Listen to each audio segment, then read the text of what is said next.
દોસ્તો રસ્તો ભૂલી ગયા છીએ અને છે કેમ કહેવાય ને કે પર્વતની ટોચ ઉપર પહોંચી ગયા છીએ, પણ હજુ મહાદેવ દેખાણા નથી. રસ્તો ભૂલી ગયા છે. હવે તમે જો કેટલી ઊંચાઈ ઉપર છીએ. પાછળ તમને જે દેખાય છે એ શહેર છે, ત્યાંથી આવ્યા છીએ અને અત્યારે હું છું છેક ટોચ ઉપર. હવે તકલીફ એ છે કે અહીંયાથી ઉતરી અને પાછો બીજો રસ્તો પકડવો પડશે અને ઉતરવામાં જો તમારે બ્રેક ન રહી એટલે સીધા ગાડી ઉપડે તમારી ટોપે ટોપ અને બોડીના આવડના ભોથામાં સીધા. એટલે ચડવામાં જેટલી તમારે મુશ્કેલી પડે, ઉતરવામાં એટલી બ્રેક રાખવામાં તમારે તકલીફ પડે. પણ આવી અલગારી રખડપટ્ટીની મજા જ અલગ હોય. થોડુંક સાહસ કરી નાખો તો વાંધો ન આવે. પણ આજે આપણે ભોળાનાથને મળ્યા વગર તો જવાનું નથી. સાંજ પડી જાય તો ભલે પડી જાય.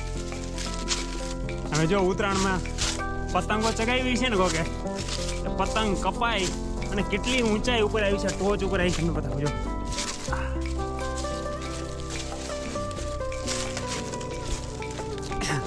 અહીંયા સુધી પતંગ પહોંચી ગઈ છે, ખાસી ઊંચાઈ ઉપર, ટોચ ઉપર. એટલે હવે આ પતંગને આપણે નિશાનીના નમૂના રૂપે અહીંયા ટીંગાડી દઈએ છીએ. અને હજુ આપણે પંચ કાપવાનો છે લાંબો, એટલે થોડીક તકલીફ તો છે હજુ. આ પતંગમાં એ જવા નથી દેતી, દોરો ભરાઈ ગયો પગમાં. ને જાજા દિવસે અહીં કોઈ માણસ દેખાણો છે એ મારા જેવો રખડું, એટલે એને એમ થાય કે રોકી જા. પણ હવે રોકાઈએ મેળ આવે એમ છે. અને હાલો ત્યારે કેમેરામાં ધ્યાન આપીશ તો હું ઓછું ખાઈને વયો જઈ હેઠો, એટલે જ્યાં ઉતારે એવું હોય છે અહીંયા ઉતારું છું. ચલો ત્યારે.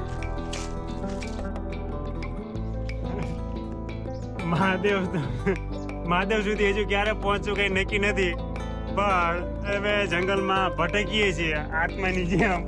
અને અમારો જો આ ભાઈ રહ્યો ને એને કેસર મળી ગયા. મને એમ કહે છે કે આ કેસરના ફૂલ, અને હકીકતમાં એ છે કે ના અઘેડાના. એ એમ કે આમ સીધો લીસોટો પડે ને કાંટા ન ચોટી જાય. હા, એ અઘેડાના ફૂલ છે. અને અમારા મહાત્મા એમ કહે છે કે કેસરના ફૂલ છે.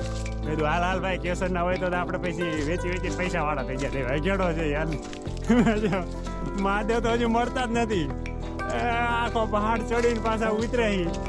એમ કહેવાય ને કે અમારા કિલોમીટર તો બરાબર ના ફરી ગયા છે, પણ બેમાંથી એકય થાકે એમ તો છે જ નહીં. એટલે હવે મહાદેવ તો પહોંચે પાર છે આજ. ગમે એમ થાય, હાંજ પડી જાય તો ભલે હાંજ પડી જાય.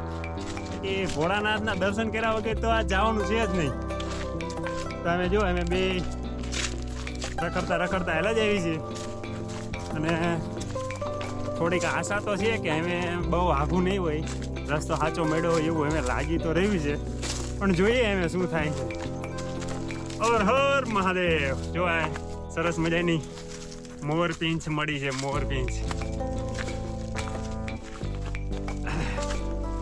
આમ એકદમ ઉજ્જડ લાગે છે. હું અહીંયા આવેલું છું ચોમાસામાં, તમે જોવો એટલે આહા રોનક હોય. એટલે આ બધું જે તમને આ પાછળ દેખાય છે ને આખો નદીનો પટ, એમાં સતત પાણી ચાલ્યું જતું હોય. એ મસ્ત ઠંડી લહેર આવતી હોય. અને અત્યારે તો ગરમી એટલી છે, પલળી ગયા છે બે. પણ હજુ સફર ચાલુ જ છે. અને આ સફર ત્યાં સુધી ચાલુ રહી છે જ્યાં સુધી ભોળાનાથને મળી ન લઈ. તો દોસ્તો ફાઇનલી આપણી જે સફર હતી પૂરી થઈ. આપણને હવે મહાદેવ દેખાઈ ગયા છે, ગુપ્તેશ્વર મહાદેવ. અને મહાદેવ સુધી પહોંચી ગયા છીએ.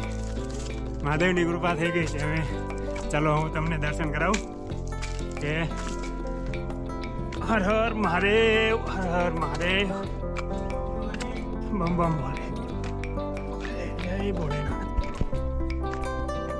હવે હા ભોળાનાથનું મંદિર છે અહીંયા. હવે અમે છે કામે છે ઓલો પર્વત છે ને ત્યાં પહોંચી ગયા હતા, પણ પાછા મહાદેવ સુધી પહોંચી ગયા છીએ. આ જે છે એ ભોળાનાથનું છે. હવે આપણે દર્શન કરી લઈએ.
ગુપ્તેશ્વર મહાદેવ.